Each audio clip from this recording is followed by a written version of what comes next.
What's up, gang? We've missed you on a Monday night. We are back here for the Monday Smash on Warchant TV, presented by State Farm agent Russ Forhis. He's Irish Novel, managing editor of Warchant.com. My name is Tom Lang, and welcome in. Everybody gather in. Going to be an interesting discussion tonight on Monday, October the 27th. We had last week off, scheduled because of West Coast travels in the bye week. It's getting interesting here in Tallahassee around Florida State football. Ira, how's it going tonight? We have not shared the screen since before the Stanford game. How's it going, man? It's going well. Yeah, when back, I don't know, at some point during the summer when I looked at the schedule and said, you know what, they've got this road trip to Stanford. Should be a nice, easy win out there on the road with an interim coach for Stanford. And then there's a bye week the following week. So, man, what a perfect opportunity to spend a little time in California and with my wife. And so we did that, and it didn't work out great. We missed the Smash, and we missed, I guess, non-news, but that was news. And so, yeah, it was not the week I wanted to be across the country, but it is what it is. And somehow we all survived. Hey, man, it's ain't your fault. There's a lot of people that we could point to, and I'm sure we're going to vet very many of them tonight as we discuss this over the next hour. We'll tell you more about our sponsor, State Farm agent Russ Forhis, in a little bit. I'm excited for this show tonight because, Ira, typically when these types of things occur, big picture issues, I think if you did a swath of where the staff sits, our entire Warchant staff on the issues, usually we're pretty close in the same camp. I don't know if that's the case this time. I think the fan in me has overpowered the analyst in me a little bit here, but I don't think I'm wrong about that. But I'm interested to have the conversation tonight. This situation has broken me, sir. I'm looking forward to getting some insights as we discuss this evening. It was funny, man, watching it all unfold from California because man, like you. I mean, I'm not saying you're wrong. Obviously, you have your opinion, but like I don't know that I've ever seen you this animated about a topic. And then, and Corey and Jeff are along the same lines. So I also missed headlines. So that was a treat listening to them two go at it. And so, yeah, man, it's I have a slightly different perspective, not in the sense that I think Mike Norvell deserves more time, or I think that they need to figure it out that he's going to turn some kind of corner. I don't see any indication of that at all. So I'm not arguing that Mike Norvell needs to be the future, even next season.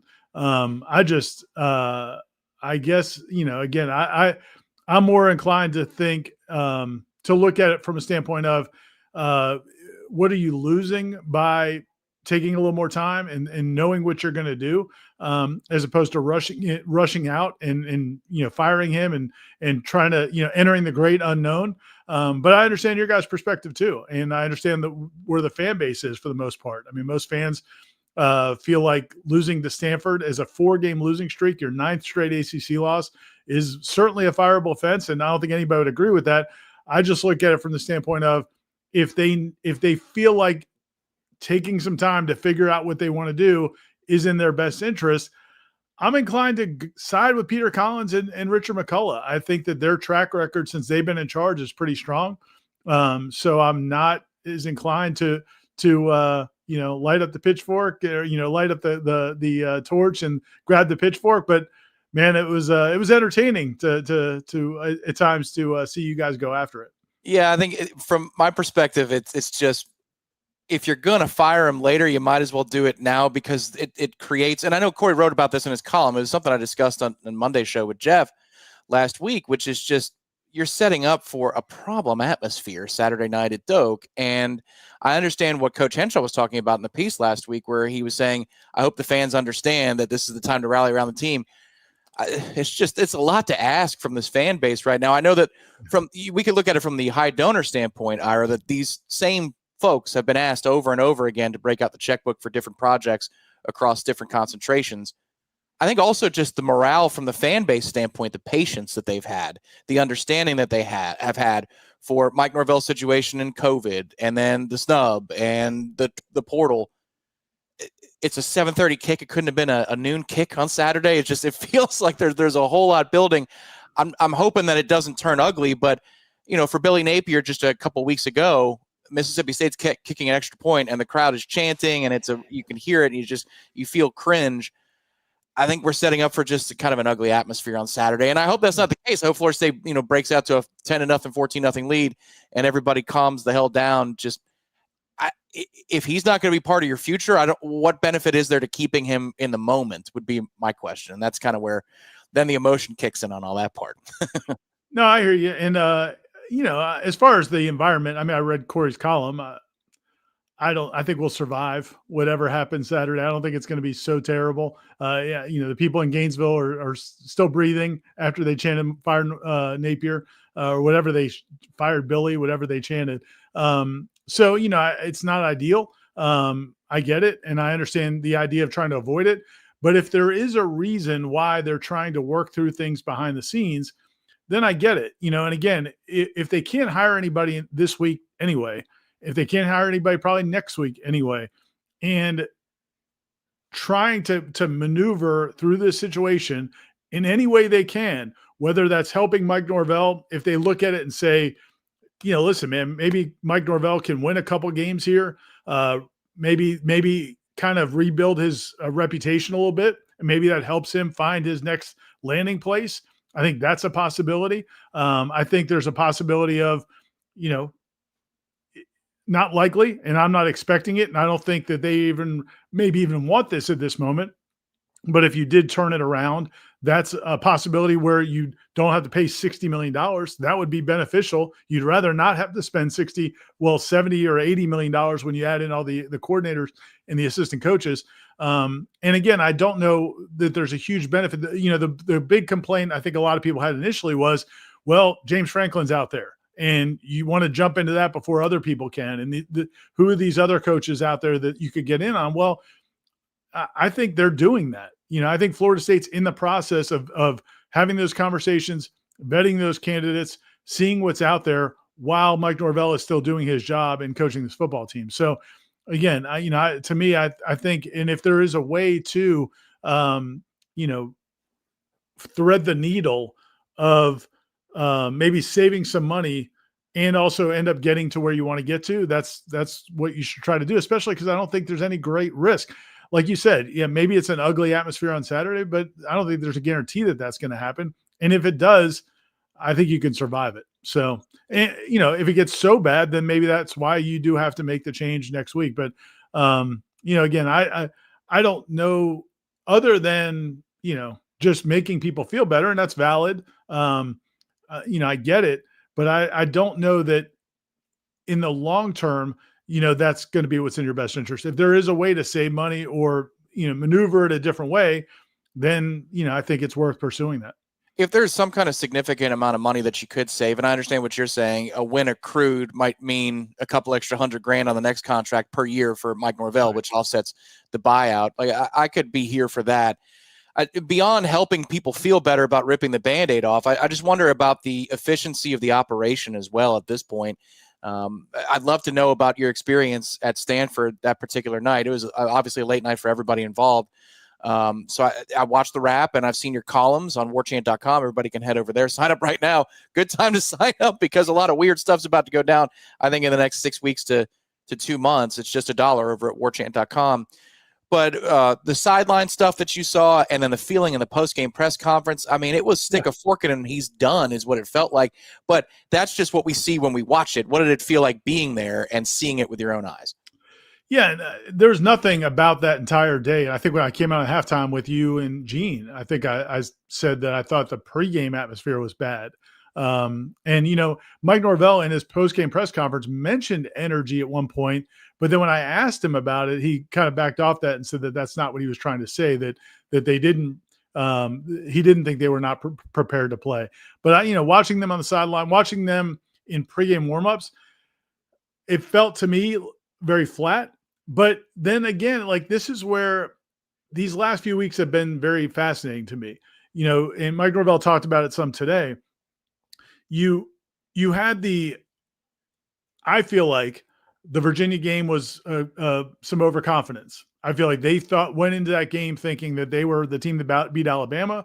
They're a playoff contender. They're one of the best teams in the country. Virginia is not good enough to be on the field with them.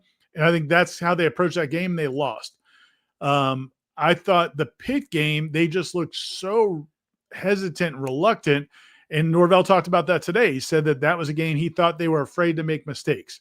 Because if you go back to the Miami game, which was in the middle there, they made a bunch of mistakes. And so he thought that, Miami game, my theory, Virginia overconfident. He has not said that. That was my theory. Miami, they made some huge mistakes, alignment issues, just not getting lined up correctly, not reading things correctly. And they got beat for some huge plays that really, I mean, Malachi Tony's a nice player, but they made it easy on him in some of those plays and the other receiver as well. Then the next week, you look like you're afraid to make mistakes.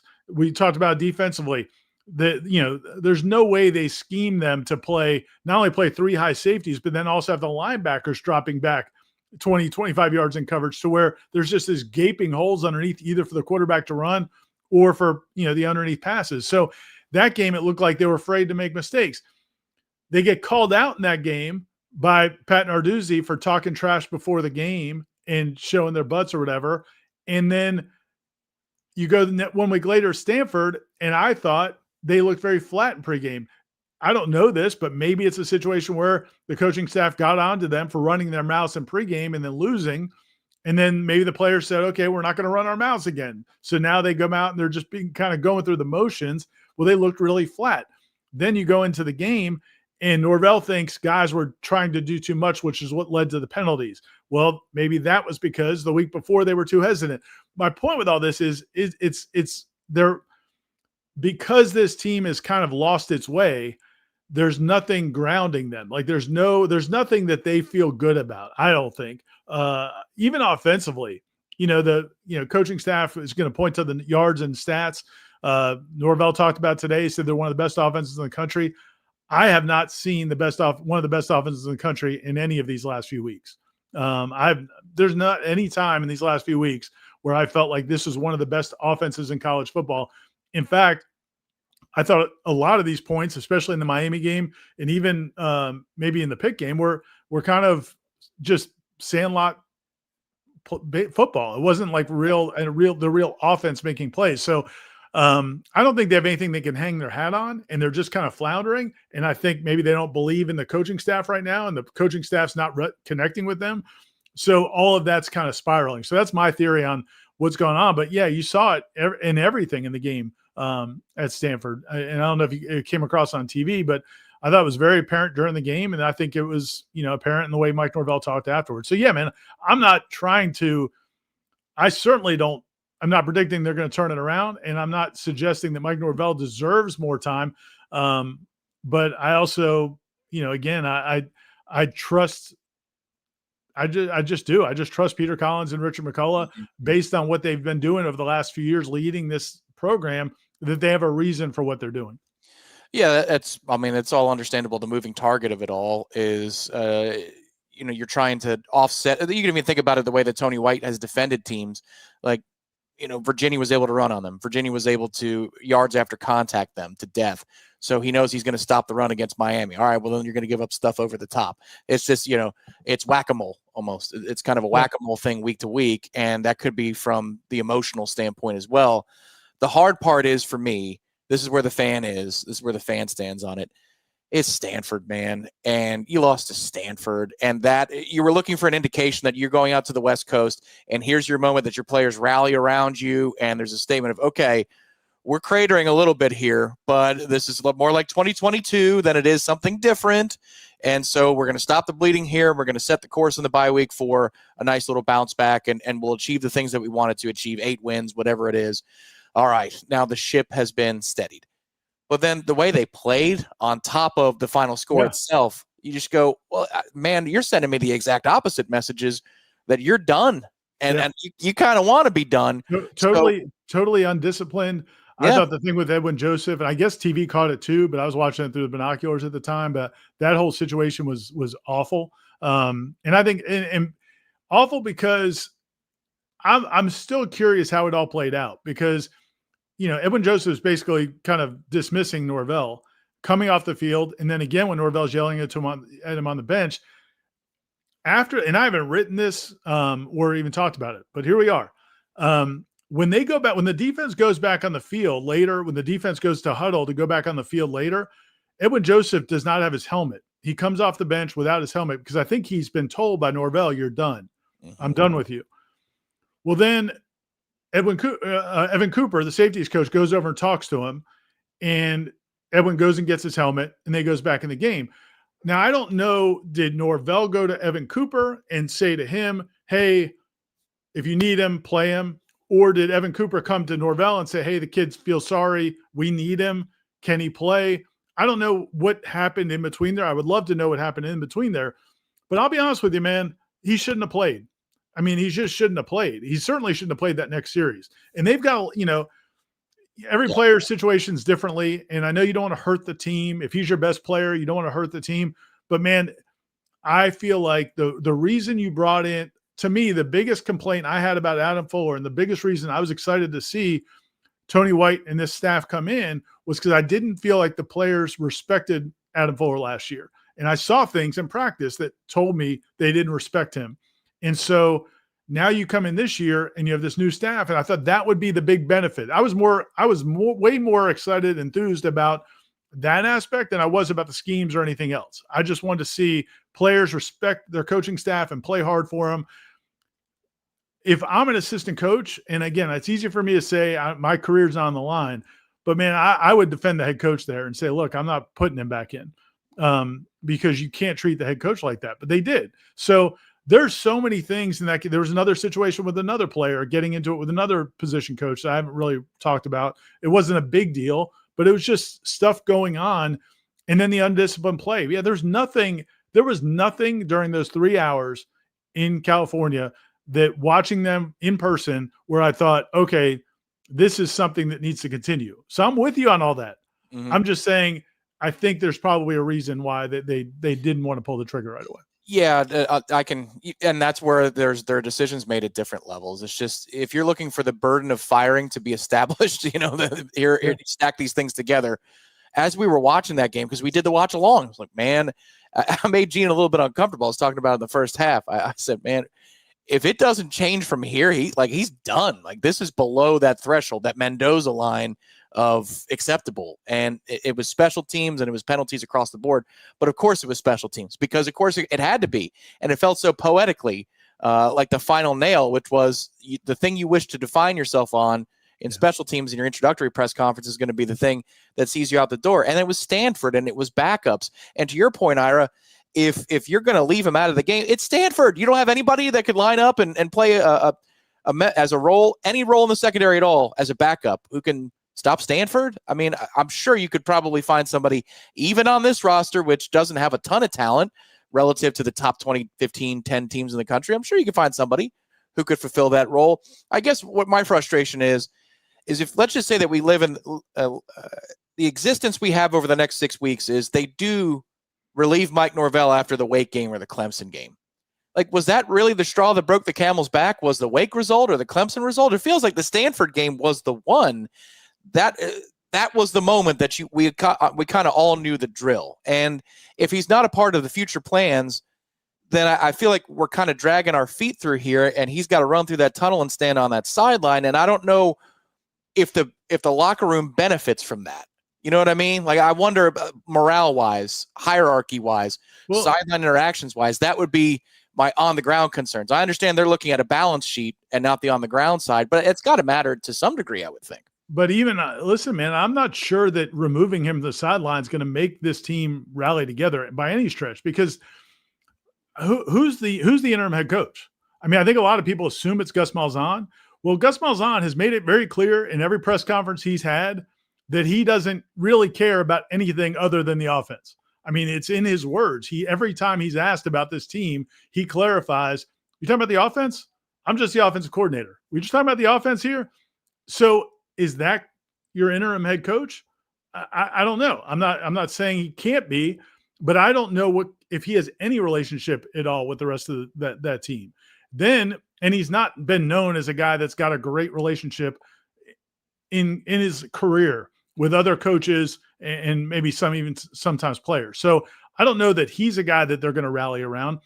When Florida State went with the interim head coach with Odell Higgins a couple times, the players did rally around Odell because they loved Odell. Is he an option? I don't know. Maybe he's an option again. Are you going to do that for the third time? I don't know.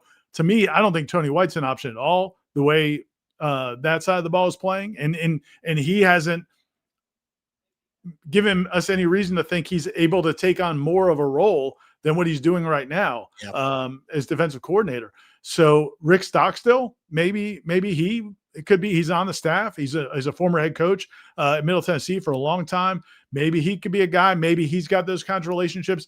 But I don't know that there's any good in the. You talk about the fairness to these players. I don't know that removing Mike Norvell makes anything better. It might. I don't know that though. Yeah, well, and we'll see if they decide to act on it before the season's out, or if they let this thing ride all the way to the end of end of November into early December. That's the thing that we're all kind of sitting and waiting for. It's not even necessarily about the result of the game. The result of the game happens, and let's say it doesn't go Florida State's way. That's all I'm going to be thinking about is, well, was that enough for them to make a move, or are they really going to ride this thing to the end? Here's what I would say, and because you made that point, and I haven't been on shows with you, but I've heard you saying it. With the if it happens after Wake Forest, or if it happens after Clemson, or was that much worse than Stanford? I don't know that it would happen. It may happen because whatever else they're working on has made it possible. Like to where they're at a place, they've got their ducks in a row. They're in a situation now where they know exactly what they're going to do. And okay, we can go ahead and do it. Or man, if losing at Stanford in the middle of the night on the road, is not as egregious as getting blown out at home by Wake Forest. You may think Stanford's worse, but I think getting blown, if that were to happen, if you get blown out of Wake Forest with people sitting in the stands, people that have a say in things, sitting there watching it, then maybe there's no pushback at all. And so then that's the reason you go and do it. Again, I'm just saying there are other ways to look at it other than just the Stanford game didn't mean enough. There could be other reasons why you would do it later. And I want to get to one of those reasons in a second, but first we have to say thank you to State Farm agent Russ Voorhis, who my guy has the armor of one of the great knights of the Dark Ages in terms of Florida State has given a lot of fans reasons to feel apathetic and not passionate, and Russ has the best armor in the business. It's garnet and it's golden because he's taken a beating, we've all taken a beating, and yet the texts continue to flow. Passionate as they are about Florida State football and the organization top on down in that football program, Russ is not afraid, and he's also not afraid to save you money if you live in the Southeast and a big part of our Warchant multimedia footprint across 3 fine states, Ira. Yeah, and Russ, apologize to Russ. Apology from me because we couldn't do the Smash last week. I know Russ was hoping we would do a Smash just because, the reason he sponsors the show, a big reason he sponsors the show, is he likes the show and he likes to watch the show and he likes to see the interaction when we bring in the fans to get their perspectives in the second half of the show, which we'll do tonight. He likes to hear what they have to say. He likes to have just kind of hear this conversation. Seems a little disappointed we didn't do a Smash last week. Apologies, Russ. But if you have any insurance needs in Florida, Georgia, or Alabama, highly recommend you reach out to him, whether it's car, home, other insurance needs as well. He's backed by State Farm. They do he's really puts a big premium on customer service. If you go to their website, you can request information online, or you can call them, or you can go into the brick and mortar offices over there in Jacksonville. He's got 2 different offices if you're in that part of the state, and they'd be happy to help you out. And if you do reach out to them, please mention the Smash, that you heard about him on the Smash, and Warchant, and that you're a Florida State fan, because they love the Noles as well. That's right. RussVorhis.com, RussVorhis.com, RussVorhis.com for State Farm agent Russ Voorhis. Here's one thing, Ira, that if they came out on the other side of a parting of ways with Mike Norvell, that I would say, oh, well, that makes a world of sense. And that would be some sort of structured buyout, restructuring of the buyout, be it the terms, be it the total amount. Maybe it lessens the burden, but spreads it out over a longer period of time. I don't know what incentive Mike Norvell would have to rewrite a contract as he's parting ways with Florida State if they were to go down that path. But I saw even with the Brian Kelly situation that has been reported out of Baton Rouge that there is still some talks going on between the university and the Kelly camp about, yes, the buyout is $53 or whatever it is $1 million, but they're still talking about how they're going to execute that buyout. If that was something that came out after this is all said and done, and there's material monetary benefit or monetary gain that Florida State gets, liquidity for making decisions up front, then all right, I'm here for that discussion. But I feel like the reasoning would have to be directly related to money in some way, shape, or form, right? If they make a decision on the end of the year. I think that's definitely part of it. I think that definitely could be part of it. And when people ask, people will say, well, what incentive does Mike Norvell have to restructure anything? The one thing, two things I would say. Number one, Mike Norvell, I honestly believe this doesn't matter. This isn't why he should keep his job. It doesn't really factor into the decision. He has been incredibly stand up during his entire time at Florida State. I think he loves Florida State. He wants this to be his dream job. Like he wanted to end. I think he really wants to end his career at Florida State. I think he wanted to have just one of those all-time great runs and be the coach at Florida State. So I don't think he's leaving with any acrimony. Willie Taggart obviously was not. There were no positive relationships with Willie Taggart when he left. He did not think he should have been fired that quickly. I think in Mike Norvell, if it ends, whenever it ends, I think he's going to understand that, man, he didn't get it done. They lost their way, whatever reasons you want to point to. It hasn't worked. I don't think he's going to leave and be so angry that, no, I'm not going to work with you. The other factor in this is Jimmy Sexton. And I wish I wrote a few weeks ago that they could tell him to lose their number and you could get out of the Jimmy Sexton business. But if you play ball with Jimmy, there can be circumstances where maybe Jimmy helps you with Mike Norvell in restructuring. And this is all hypothetical. But maybe Jimmy works with Mike Norvell on restructuring the buyout or whatever you need to have happen in exchange for maybe you working with another client who wants your job at Florida State, another Sexton client. So again, it's dancing with the devil. I wish they could just move on and never deal with Jimmy Sexton again. But I know I'm in the minority in that. Most people want some of these high-profile coaches, and the vast majority of them are represented by Jimmy Sexton. So yeah, I think there could be some factors there. The other thing that I don't know, I'm sure you guys talked about it last week, but again, when I get into what's the benefit to doing it now, if you do let him go right now, the portal opens up for all your existing players, and that is a concern. But the rules changed on that. There is one change. So now it is 5 days after the new head coach is announced by the university. So you do have flexibility there. That's something that changed when they just approved the latest wave of rules. So you do not. There is no more 30-day clock in that regard. But it does send that type of a message to the 26 class, right? In which you put that in flux. But I think, that's a question I think that's also worth raising. I've asked Michael Langston and Matt Lasser about this. Is how does that work if you've got a coach who's on the outs? Like with LSU, they haven't had a decommit yet. In fact, they added a commit after Brian Kelly was fired. Who's reaching out to the kids? Is that a collective? Is that a general manager? Is it the athletic director? I wonder how those negotiations go on. But it's something that, Ira, obviously you have to re-recruit your own roster as well with the portal. But that was something that did change in this past fall. I think it was in August or September, where the kids are stuck in place until the new head coach is announced, and then they have a 5-day. Then the coach has 5 days before they can enter into the portal. So this is after Virginia Tech's thing. Yes, this Virginia Tech in season. It has been an in-season change of the rules. That's why LSU players haven't hit the market in mass yet, and Florida players as well.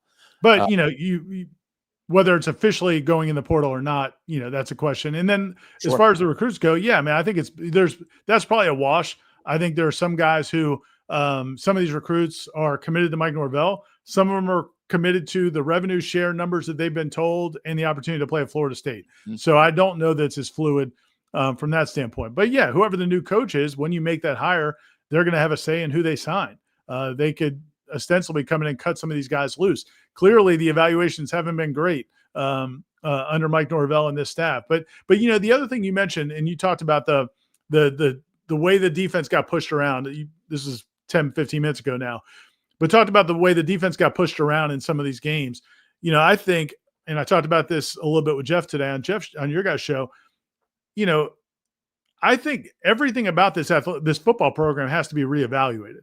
From the strength program, and usually the strength coach goes with the football staff.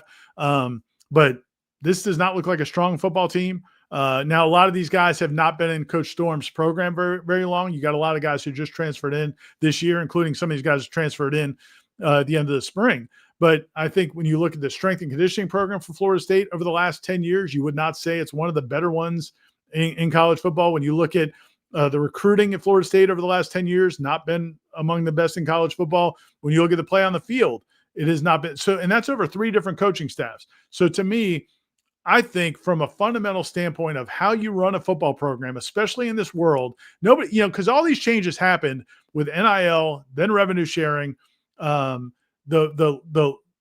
conferences realigning. The conferences are going to realign again probably within 2 or 3 years. All of that's been happening on the fly.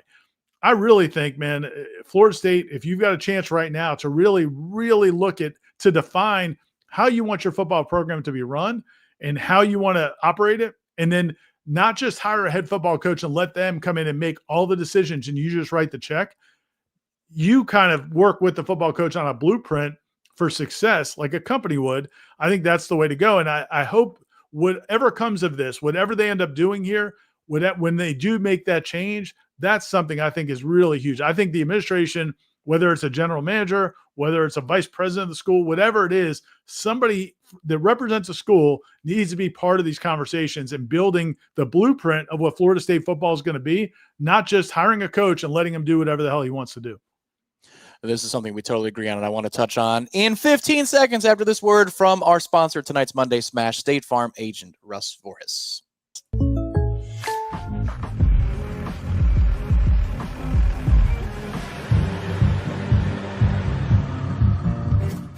Contact Russ Voris for an auto quote today. I think we see Saturday's game a little bit differently. The idea of Mike Norvell running out of that tunnel, I call it offensive and a farce. Ira says, that's why I'm glad you're not in the room making these decisions, because we need level-headed people to make these decisions and at least weigh the options. One thing we couldn't agree more on, Ira, is the next move. There is no need to be spending $10, $12, $13 million on the next head coach. If you want to, that's obviously their call. It's the money that they could cajole to make it all happen. I don't think it's necessary anymore at all, Ira. I couldn't agree more that there needs to be a rebuilding from the bottom all the way to the top, top down, whatever the hell you want to call it, whatever analogy you want to use. This is an overhaul that is totally necessary, and also it's where we're going in the evolution of college football and the economics of college football, that you don't have to go spend Lane Kiffin hits the open market money on your next guy. Well, listen, man, again, I tweeted about it a few days ago, and I mentioned on your guys' show this afternoon as well. I mean, again, I look at Wake Forest, and somewhere around the turn of the century, they hired Jim Grobe, and Jim Grobe had an incredible run. We all remember 30-0, and then they beat Florida State in some other games as well, but had an incredible run there during Jim Grobe's tenure. Then you replace him with Dave Clawson. All he does is kind of take it to a different level. Tremendous run, tremendous success. Now they bring in Jake Dickert, and he's off to a strong start as well. And I look at Wake Forest, and I say, it's interesting to me that they're hiring good football coaches. Like, they're not hiring the big name that's going to win the press conference, that's going to be celebrated by all the national pundits, that's going to really just kind of blow everybody away. They're hiring good football coaches. There's a lot of good football coaches, man. There are. I swear, man, there are great high school football coaches. I'm not saying that that's what they should do, but I'm just saying there are great coaches out there at all different levels across college football. And it's not just the ones. I mean, you look at these stories when a coach gets fired, look at the hot boards, and it's all the same names that are floated out, usually by Jimmy Sexton or another agent. And these are the hot names. These are the ones, I mean, I'm not trying to take shots at Kenny Dillingham. I like Kenny Dillingham. He was a nice guy. I liked covering him. But how is his name out there for the LSU job? Based on what? They had a nice run last year with some incredible players, mainly Scatterbo. But then, look, they just got curb stomped the other day. I mean, I just don't understand the need to go with the big name. Willie Taggart was the one that, again, I'm not trying to just drag Willie, but that was his name got out there as the name. It was like the hot name, and Florida was talking about, landing him, and Florida State went and got him. And it's like, are we looking at who's really a good good football coach? And so to me, I'd sacrifice the name for getting a great coach. And so I would like to see them go in that route. And I have a feeling if they do that, they're not going to have to spend as much as they do to get some of these other big names. Yeah, I would agree. Yeah, Tom Herman, Scott Frost. There's been a lot of flavors of the month. Some work out, but many don't. Charlie Strong. Yeah. Oh, sure. Charlie Strong. Yeah. I feel like when your resources, I don't think Florida State is broke, but I think Florida State's in a really tough spot in this moment on the calendar in their history. When you've got to spend wisely, I feel like, Ira, once you get past about $6.5–7 million for a head coach, every dollar you spend above that is a dollar that could be spent somewhere else, and you're going to get basically the same return from the head coach, especially nowadays with rev share. Rev share does help level the playing field. Is it a catch-all salary cap? I don't believe so, but it does really help level the playing field, and it takes the value of the head coach down from a guy that you don't need to spend 10 or 11 or 12 to assure your place in the hierarchy of college football. Basically, all you got to do is be in the mix of the top 20, have a couple of breaks go your way, and you're playoff bound. That is step one. Then step two would be to try to become the Ohio State or whatever other program you want to point to right now. Outside Ohio State, I don't know the next one you would point to. Is it Oregon? Is it Notre Dame? I don't know that you could successfully argue Bama or Georgia right now as dominant on the level of Ohio State. You're kind of open for business in that second tier. So I couldn't agree with you more that whatever the price tag is on the head coach for, let's say, Lane Kiffin, or let's say that James Franklin wanted full open market value, you could slice that thing in half and spend that savings that you have on either more support staff, your coordinators, your assistants. Maybe indirectly you find a way to steer that towards rev share or NIL. I mean, I'm sure that there are ways for that to be done. I couldn't agree with you more. This has to be the most economical about a head coach. And you can build in plenty of incentives to where they could get to those crazy numbers if they have the success. And again, the whole point of it though is because you just don't. It's not that necessarily that you don't want to invest in your program right now. You just don't want this albatross that doesn't exist in any other sport. I didn't see the statistic, but I was listening to a podcast and they were talking about it, that the buyouts in college football already, like the buyouts that have been spent in college football, are more than in all the pro sports combined for coaches, buying coaches out. I mean, it's insane what's going on in the sport. And it's for the reason you just said. It used to be the cult of personality was why you had to pay those guys that much, because they were as big as the university or bigger than the university. And you had to pay them that money because that's what got players to your school. Well, that's not how it is anymore. Everybody can get players. That's the reason we have this parity that we have, because everybody's got rev share, everybody's got NIL, and everybody can get players. Well, in that world, you do not have to give you don't have to tie yourself up to $75 million to one coach who may or may not be successful. Again, Brian Kelly, you would have thought that that's a can't miss, putting him at LSU. Well, it was a disaster. And now they've had to pay him all this money to go away. I know we're not arguing, but I just think I really hope Florida State does that and looks at that, and maybe that's part of this process as well. And if it took a little bit longer to make sure that was assured, then again, you could look back on the situation and say, I get it. The one thing that I think we'll continue to debate until they decide and doesn't matter anymore is, I think you would say, what's the benefit in making the move now? And I'd say, what's the benefit of not making the move now? And we'll see what they do here after the Wake Forest game on Saturday. Another primetime game the following week, because, of course, we got to champion that and be okay with it now, though, Ira, because that means more ratings points for Florida State as they travel to Clemson and play for a 7 o'clock kickoff in Death Valley. That's better for TV ratings, and it's better for Florida State from the ACC rev share, their own revenue sharing model. Which is good. I did want to get to one more thing before we bring in questions and interactions with the viewers, which is, you touched on it briefly, the Gus Malzahn press conferences.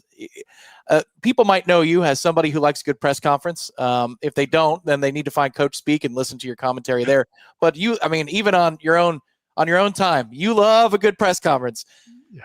What did you think of how Gus handled last Tuesday's questions about Mike, reaching out to Mike, perhaps being a figure that's seen a whole lot in the game and putting his arm around Mike? How did you view that?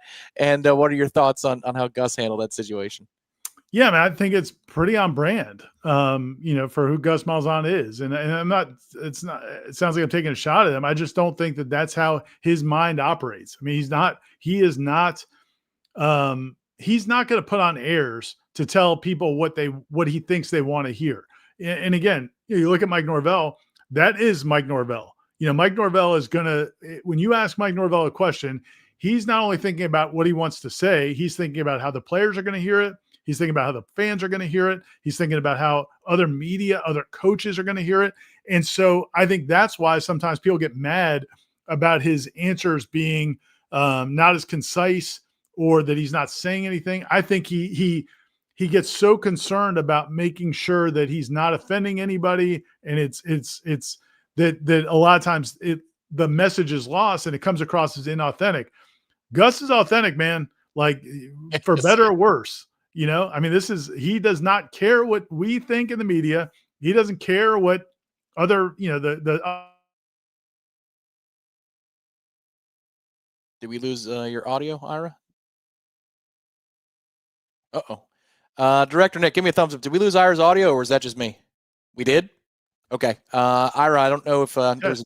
There we go. We got you back. Okay, sorry. I just don't think anything about Gus is there's nothing about him that makes him care really about what anybody else thinks.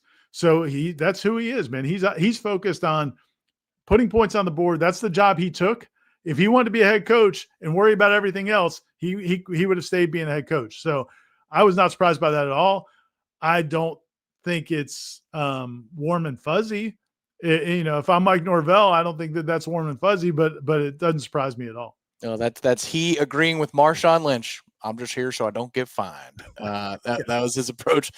Even Tony White. Did you catch when Tony White was talking and he said, I like talking to you guys because I like telling stories about the players, and it was almost like, I mean, he was not trying to take a shot at Gus. I'm not trying to say that, but it was almost like, look, I don't have to be doing this either. I'm doing it because I want to put our players in the best possible light, because he cares about that.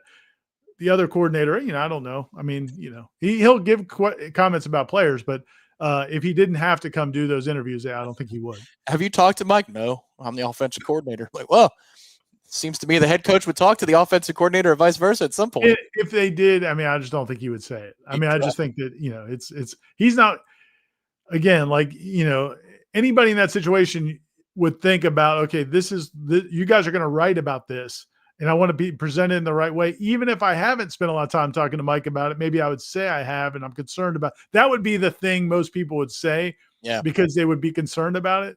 And I just don't think he's wired that way at all. I just don't think he cares.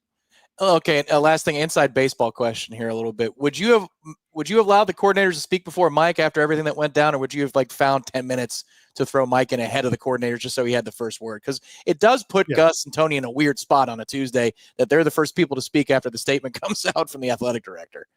Yeah, it was weird. I think that it wasn't well thought out, but I don't think it was, to put them in that position or to hide Mike. I just think it was previously scheduled. 100%. Yeah. That was previously. Yeah. Exactly. And it was something we had talked about with Sports Information the week before, is the scenarios. Basically, the two scenarios were either going to be, we were going to talk to Mike Norvell on Monday and the coordinators on Tuesday, and then that be it for the week. Or we were going to talk to the coordinators on Tuesday and Norvell on Wednesday, and that be it for the week. But, they end up going with that latter plan. But then the news came out on Monday. It's just how it fell. So, it probably would have been smart on their part to juggle that. But I don't know what the coaches have going on Wednesday where they desperately wanted to do it on Tuesday. Admittedly, self-indulgent. That was a little inside baseball question there, but yeah, I agree. All right, let's get to these questions. Wes is first.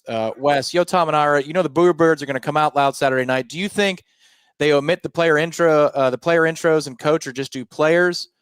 That's the one thing. Yeah, I'm just painting the picture. This one's on me. This is something I brought up. I just have a hard time. You got the PA announcer rolling out there, and they're going through the lineups, and your head coach. I'm like, man, that might just be me and my Curb Your Enthusiasm, like Larry David cringe meter going, where you feel uncomfortable watching those episodes. I'm sure they're going to run through it start to finish. You have to. You can't send that message and omit at this point. Yeah.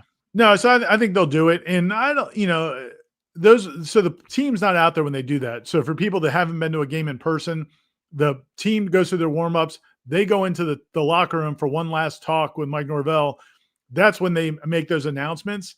So the crowd will be in there, but it's not like the team will be out there listening to it. It's not like Mike Norvell has to hear the boos. And I would say that so far, even the last time they played at home, he's been getting cheers. So we'll see what it looks like after the Stanford loss. But I also don't know, that it's going to be homecoming. It's going to be a good crowd, I think, overall. I don't know that the students will be in there for pregame. We'll see. I have a feeling they may show up a little later. Yeah. And if they do, then, maybe that takes away some of that. So we'll see how it goes. But yeah, I think they'll still do it. Cubs 0209. They lost to Stanford. They aren't winning another game. Mike needs to be fired when Wake blows us off the field on Saturday night. It's always Wake, isn't it, Ira? In the history of this program, the last 15, 20 years, it seems like Wake Forest is always at that intersection of where Florida State is going to go good or go bad. Thank you for the contribution, Cubs 0209. A lot of lowlights against Wake. When I was a student there, in between my student career and now, this potentially could be another one. Why are they always the one, Ira? It feels like NC State on the road, but Wake here in Tallahassee. Well, I think part of it is, you give them credit because, they've identified with Jim Grobe, they identified a blocking scheme and an offensive attack that really worked well for their level of ability. Dave Clawson did the same thing. He found a way that he could, with the mesh and, that he kind of found a way to have success there. So both of those coaches had success there over their time, which was part of it. The other part of it is, man, the indignity of losing to those teams is just brutal. And I wrote about it after the Stanford game. You lost to an unserious football program. Now, a lot of people have been saying over the last week and a half, and certainly since Florida fired their coach and LSU fired their coach, that those programs are serious and Florida State's not. Man, I don't buy that. Florida State's serious. They're going to do something. They're not ignoring this. They are going to do. We can argue about the way they're going about it. And maybe you're right. They're going about it the wrong way. I don't think anybody believes that they're thinking that this is okay, that this is where Florida State's okay being. But Stanford is, the way they run their program with between the band and the mascots and the stadium experience and the way they run their football program, it's not serious. They don't have a fan base. It was homecoming, Tom. They had 25,000 people there. Yeah. And so it's when you lose to those schools, it's so much worse than losing to NC State for the however many times on the road, or losing to even Carolina at home, or any of these schools, Pitt even, or even maybe Boston College, kind of a toss-up. But Stanford, losing those games, it's such an affront. Yes. It's probably what Duke felt like when they lost FSU in men's basketball. It's such an affront to who you are that I think it ends up leading to, obviously why you felt the way you did last week against Stanford after Stanford, and why people would feel that way if they lost the weight. It's the coal in the fire, my man. Yes, exactly right. That is the fuel. That is, it has everything to do with it. And also, it's not like this is one of those years where Stanford puts it together, has a bunch of 22 or 23-year-olds. Shoot, they were our best friend in 2014 beating Oregon on a Thursday night. And that was a big win, and it paved the way for Florida State to make sure that it was in the right. Might have been in 13, either one of those 2 years. We needed a result from Stanford, but they had some good players. It wasn't just Andrew Luck. When Harbaugh was there and David Shaw's first few seasons, they had some real players. In the college football 26 analogy, like this is like a 62 overall team that you lost to, and their backups were in there. It's extremely, extremely frustrating. I do want to ask you this before we close out with some more thoughts. The fact that he hasn't been fired yet, what percentage chance would you give in your own mind, this is your own opinion, that Mike Norvell could potentially be the coach in 2026? Because the farther we get away from that statement and where we were at Stanford, it feels like they're at least allowing for the possibility to continue. Like, it sounds obvious, but I think there's a significant portion of the fan base that believes that no matter what, he's gone. It's just they're biding their time to get the other stuff in a row. Do you think that there's a shot that they would keep him? And let's call it a middling scenario in terms of the win-loss record, like 6-6. That's where I think it would have to be if they just completely turned it around to where it looks like it's supposed to look. Kids are playing hard. They're not playing like fools. They're not committing a million penalties. They're not turning the ball over every other possession. They're playing good, sound, fundamental football. playing hard and win some of these games, then maybe, I don't think maybe it's a 3% chance or 2% chance. But yeah, I don't think if this continues to spiral, there's no way he's coming back. I mean, the statement that got put out last week again got put out not because, no offense to you and Jeff or Aslan and Corey or me or anybody else. It wasn't because the media has been clamoring. Imagine the phone calls that they were getting last Sunday and then again on Monday from the highest level donors to all their constituents, and just their own frustration. I mean, I don't have any doubt. You and I have talked to Peter Collins in the past. We know how much all of this means to him. Richard McCullough, the president, I've talked to people that are close to him. He desperately wants them to be good in football. There are a lot of people in the power structure that all feel the same way, if not more so than a lot of fans do. So yeah, so they're not just they're not just biding their time and hoping that it turns around. I don't think, but I think it would have to be significant change of what this team looks like and success in these last 5 games to even be a consideration. If it continues the way it is, I don't think they're going to do it just to save money. I just don't think that I think they know there's no appetite. Again, you still have that stadium. Those seats have to be sold. I know that people made commitments for the boxes and things like that, but I just think all of that's in peril if this season continues to go south and you try to run back Mike Norvell next year. Yeah, 100%. Well, this is where, of those power players, Alford and McCullough and Collins is the guy that I would look to the most because he also is the Nole. A lot of these are professionals at different levels that they might have some loose ties to Florida State or no loose ties. That's the polo they wear. That's the lapel pin that they don on a game day. But this isn't their livelihood in terms of their own personal interests, the legacy they want to leave behind because it started here as a student. Like that is where Collins is a little bit different. I got to imagine he's incensed in a lot of ways. Eddie, thank you very much for the contribution. He says, hey, fellas, go Noles. Appreciate you, Eddie. Always a great supporter of what we do. Thank you for the contribution. Florida man in Alabama wants to go off the beaten path a little bit. What are Tom and Ira's odds on game 3 tonight? So what you got, Ira? Dodgers minus what? Orioles got a new manager today, Tom. What? Orioles got really? a new manager. Yeah. So I'm pretty excited about that. They hired an assistant from the Guardians, pretty highly acclaimed. Apparently he had some offers last year and turned them down. They weren't great offers. It was like the Marlins and somebody else. But yeah, man. So that's where my focus is right now. I have not literally watched a pitch of this World Series. I lost a little bit of my heart for baseball back in sometime around May or June this year. Oh, I wonder what could have happened in May or June that would take that away. Bet the over tonight. That would be my play. Bet the total for 2 teams. Jeremy says, is James Franklin attracted to Florida State because he's available now or because they think he's a solid hire? What do you think about James Franklin, sir? Yeah, well, we certainly know he's attracted to Corey. Corey is a big fan of James Franklin. He's been beating that drum. I don't know. I'm not against him. I do to the point that Jeremy made, and I had a post on the Tribal Council about it today. It's been up all day today, so I'm mentioning it here. There's a lot of talk around the program that James Franklin has, real interest in Florida State, and maybe that being his next place. His people talked to Florida State. I don't know how far it went last time that they had an opening. They've done this dance with him before.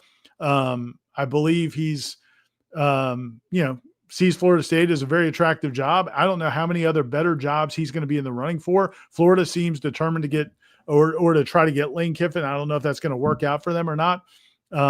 If Florida State does decide that James Franklin needs to be the guy, I would recommend them making a move there before Florida gets jilted by Lane Kiffin. Because I think if I'm Lane Kiffin, I'm going to LSU. I'm not going to Florida, but we'll see how that plays out. But as far as Franklin goes, yeah, I think he's a good hire. I mean, people make such a big deal about his record against big games. I want to go back and look. So how many of that is Harbaugh's Michigan and then Ohio State? And then if it's those 2 games or what we're holding against him, who else was beating those teams? I don't know. I mean, I'm curious what the records of those teams were that he constantly lost to in those big games. So, again, he obviously put together a great program, put a lot of guys in the NFL, recruited at a high level. I think he could do worse, but I'm not great at this because I don't spend enough time watching these other coaches closely because I focus more on FSU. Well, and this is more, guess who James Franklin's agent is. Correct. Yeah, thank you, James B. This is much like being an NFL draft analyst, though, Ira. Head coaches and programs. It's a quarterback being selected in the first round. I don't know. It could work. He definitely has acumen and skill set if he's a quarterback being drafted in the first round. But the situation matters. The offensive line matters. The head coach, the market, is the team. How about the skill position players? It's the same thing for a head coach. It could work. My question with James Franklin is, what's the price point? Are you talking about James Franklin for 11 or 12 a year? Or is there something to the idea that because of mitigation, he'd come for a discount? Because I'll tell you what, James Franklin at $6 or $7 million, hell yeah, sign me up for James Franklin. James Franklin for 11 and a half or 12 because he's pitting one buyer against the other, one team against the other in the market, and you have to compete with a Florida or an Auburn or an LSU. I know Auburn's not open just yet, but they could be. That's a totally different talking point here. I think it's about the price point with James Franklin more than it is anything else. And getting back to what we talked about earlier, and not knowing exactly why Florida State's playing things the way they're playing it is, again, if it's important to Jimmy Sexton, who has James Franklin as a client and Mike Norvell as a client, to try to help Mike Norvell do whatever he can do to salvage whatever he can left of this season to help make him more attractive to another place and help save his career. Not save it, but put it in the best possible light, for the rest of the season. And if Jimmy Sexton can help you with getting James Franklin at a discounted rate, because to the point that I mentioned the message board post, and we assume people know this, but you may not, the way these contracts, and they're not all written this way, Jimbo's was not, but the way a lot of these contracts are written is if you get another job, you're responsible to try to mitigate the buyout. So if Mike Norvell, and it's in his contract, if he were to get another job, he will get a salary at that next job, and then that comes out of what Florida State owes him. So yeah, Florida State right now would ostensibly owe him $50-something million, but if he gets a job as a head coach somewhere before it's paid off, that money comes off of what Florida State owes him. Well, where FSU kind of got FAU is cute on that with Willie Taggart. They hired Willie Taggart. They didn't probably pay him what they could have paid him or would have paid him on the open market. They paid him at a discounted rate so that FSU couldn't save as much as they normally would have because FAU didn't pay him that much. So the offset was lower. Florida State, Jimmy Sexton, maybe you could work out something like that where you're not paying James Franklin what he was making at Penn State. Maybe you're paying him, like you said, $7 million a year, $8 million a year. It's not going to be crazy. They're not going to let you. He's not going to take a salary of like $1 million a year, but maybe it's somewhere in the ballpark of, like you said, 7 or 8, something like that. Now maybe he's more attractive. But even if that's the case, and this is a lot of hypotheticals. I don't know that this is what's happening. I'm just trying to make sense of what all is happening. But even if that is the case, you still need to make sure that James Franklin's who you want to hire.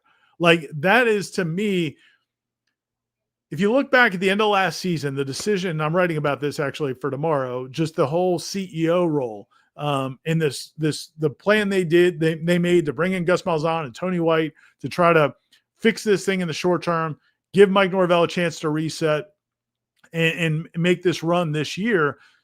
That was a short-term solution to the problem. Well, it didn't work. Well, now it's become a bigger part of the long-term problem. And so you want to make sure whatever you do, even though James Franklin may see, if this is the scenario that's at play, and if it looks good and you can make it, you can get him cheaper and you can maybe mitigate Mike Norvell's buyout by helping him get placed somewhere else. Even if all that's makes sense in the short term, if it's not in your best interest in the long term, you got to be careful. Because again, I think when you look back at this decision, maybe it was worth rolling the dice to try to help Mike Norvell this season, but it's going to end up being a much more costly proposition by making the moves they made at the end of last season. Yep. Jeffrey, thank you for the late contribution. Got it in under the wire. I don't want a group of 5 coach. I want either experienced coach or coordinator from a big-time program that can recruit. I'm done with the Mike Norvell and Willie Taggarts of the world. Yeah, I think this is where we all go shopping as fans in our own mind of what is the resume. For me, I don't really care if it's from the head coach position. Oddly enough, I don't really care where they come from. I care that the coordinators and assistant coaches come from those types of places, power institutions that understand the ins and outs of recruiting. Because if you're going to, if rev share is going to offset a lot of the back and forth, NIL is always going to matter in addition to rev share. But if it's going to offset, then those relationships are going to come back again and matter a little bit more than they have in the last few years. And you got to have somebody who knows how to do that, Ira. Like that, to me, it's not necessarily as much on the head coach to me as it would be if you have a head coach that you think is a good leader and a good developer and has a good eye for talent, then you better bring in some guys on the trail that live and breathe on the trail, because that's got to get a little bit better too.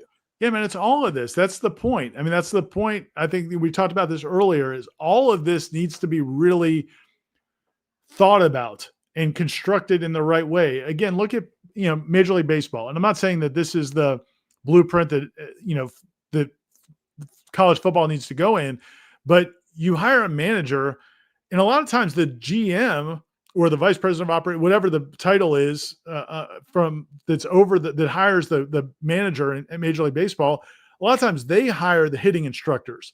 They hire some of the other staff around the minor league coordinators and things like that.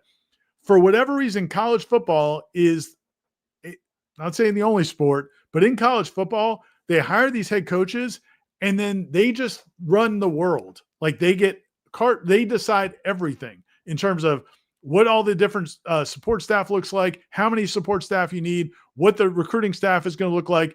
And now we're in this world with revenue sharing and NIL, and they're having to oversee that also.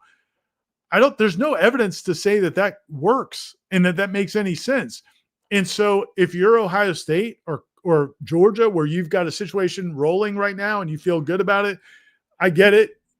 You keep doing what you're doing. But if you're at Florida State, where it's been failing for a while now, man, I really don't. This cannot be a situation where you just hire a football coach and let him figure it all out.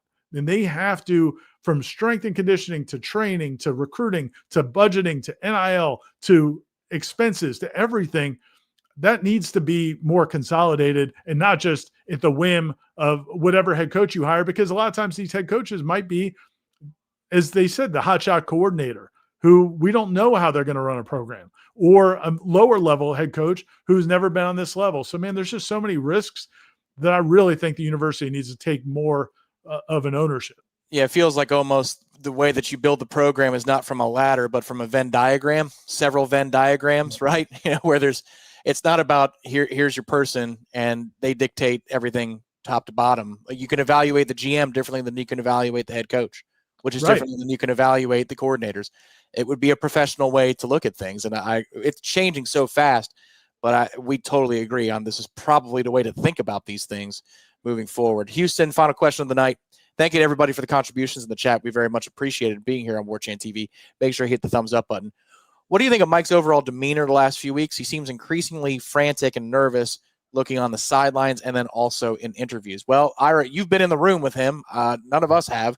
So you tell me, what do you think about, especially the Stanford one felt a little different, but how do you see what he's been like and feel it? I think there's a few different things going on. I think, again, I think the Stanford one, I think he was shook. I think he understood the gravity of that situation.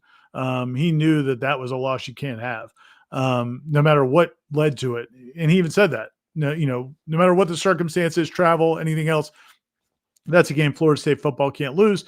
Today at his press conference, I thought he tried to present a little bit more strength, but if you go back and read what he said or listen to what he said, there's really not a lot of substance there in terms of, like, we asked him, are you seeing leaders step up? And he talked about vaguely, yeah, but no specific examples. When we asked him about, the dealing with players on the sidelines and emotional outbursts and things like that, again, just not really clear answers. So I think he's in a position right now where he can't say anything clearly because there's nothing good to say. I just think that it's a bad situation, and there's nothing he can say that's going to be coherent and on point and be accurate. So I think he's trying to kind of fudge what he's saying right now. That's my impression. As far as the sideline demeanor, and I'm actually writing about this, part of what I'm writing about for tomorrow about the whole CEO thing, it really hit me during the Stanford game is preview to the column. And I would have wrote about it last week, but I was between traveling and everything else. I didn't get to it. But it really hit me during that game. I kind of wish Mike Norvell had not agreed to do the CEO thing, because if I'm Mike Norvell and this is my career and this was my dream job and this is what I've worked my whole career to get this opportunity to coach Florida State, and it's not going to work, I want it to be because I failed. And I want it to be because I'm running the program and I wasn't good enough. But this CEO role now, I think you watch it play out during games. Tommy goes straight to Gus. The offensive players go to their position coaches. The defensive players go to their position coaches. There's not a lot for him. There's not a lot of impact for him to have during the game, other than to go around individually, maybe once in a while, and kind of try to clap somebody up and try to, give a few words here or there. I felt like in that game, he looked totally helpless, because I think he realized he doesn't have control or the direct impact on the team anymore, because he seeded it as part of this process. So I think I'm not saying that can't work. I think the problem is the way you got there here. You brought in these new coordinators from outside. They brought in several assistant coaches who report to them.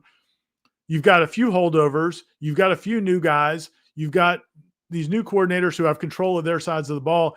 And Norvell, these players have all known Norvell as the head coach, hands-on their whole time here, the guys who have been here since before last season, and now he's not that guy anymore.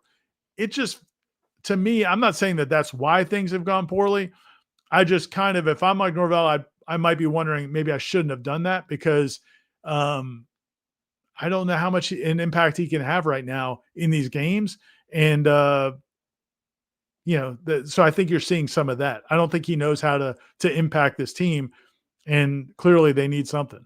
Which is why I'd cut him loose. No, I understand there's more to it. We'll have that for you here on warchant.com and Warchant TV all week long. More coverage of Florida State leading up to Wake Forest and the elephant in the room. Be sure to head over to warchant.com tomorrow for Ira's column. If you have not joined the website, please do so now. It's just $1 to give it a shot for your first week. Interesting times in the Tribal Council, the Premium Recruiting Board. If you want to get together and therapize, it's not really a word, but if you want to do that with your fellow Florida State fans, sign up right now. It's just $1. Also, you will get a year's subscription to The Athletic to round out your sports portfolio when you join over at warchant.com. Do we have one more thing tonight, good sir? I don't think so, buddy. We do have some recruiting news coming to the site. Breaking, not breaking news necessarily, but we actually have some recruiting coverage, some visits coming up. Michael has got a story on that. Matt's got a story as well. So we'll have some recruiting content coming to the site. Plus, we had a lot of coverage over the weekend of baseball and basketball, and that's, I'm pretty excited. We'll talk about basketball soon enough. But I'm looking forward to that season and what that looks like. The exhibition on Sunday was pretty awesome. Just from the press conferences alone, you just kind of feel better about the world watching those. I'd encourage everybody to go check out either the before the game joint press conference with Charlie Ward, Luke Laux, and then the post game, Luke Laux, Charlie Ward. You just feel a little bit better about things. Like, okay, it doesn't have to be so damn serious all the time. And real quick on both of them, I was impressed by both of them watching them during the game. Their demeanor, a little bit different. Luke, I was curious what his demeanor would be as a head coach. I liked it. I thought it was good. And Charlie's was a little bit different. He was a little bit more kind of kneeling by the bench, kind of a little bit more. Luke was trying to maybe present more of like a stoic kind of observing, taking it all in, not necessarily shouting instructions. It's interesting. I'm curious to see those guys evolve as head coaches. It's the first opportunity for both of them. Both real likable guys, both good guys. Everybody loves. I think I've never, never heard anybody say anything bad about Charlie Ward, and I don't know if I've ever heard anybody say anything about Luke either. So it's a good time, and I'm glad that they're playing now. It's good to see the competitor come out in Charlie too a little bit. Yeah, you hide underneath that helmet, and with the Knicks, I was a fan growing up. He was pretty level and calm, but you can see it. He's that little, whatever that is. I don't want to say the word edge. I was trying not to, because that's like a buzzword right now that we don't want to hit. It's playing the game of taboo. But that's, you can see it with Charlie, which is pretty cool. The competitor. He's Irish Rofel. He's the managing editor of Warchant.com. Director Nick Carlisle behind the scenes was handling the chat tonight and handling all of our ins and outs and ones and twos. We appreciate him. We appreciate you for advancing the discussion right now on Warchant TV. If you're listening on the podcast, throw us a 5-star review if you don't mind, and check us out. It's live Monday nights at 7 p.m. on Warchant TV. Subscribe to the channel. Totally free. Hit the like on the way out. We hope you feel better after this discussion about where the hell Florida State is. Who knows what we'll be doing next time when we sign on for the Smash next Monday night. Maybe shots will be in the picture. For Ira, I'm Tom. Thank you to State Farm agent Russ Forrest for sponsoring this program, and we say good night to you all. We'll talk to you next time right here on Warchant TV. Wake up, Warchant. Seminole headlines come your way tomorrow.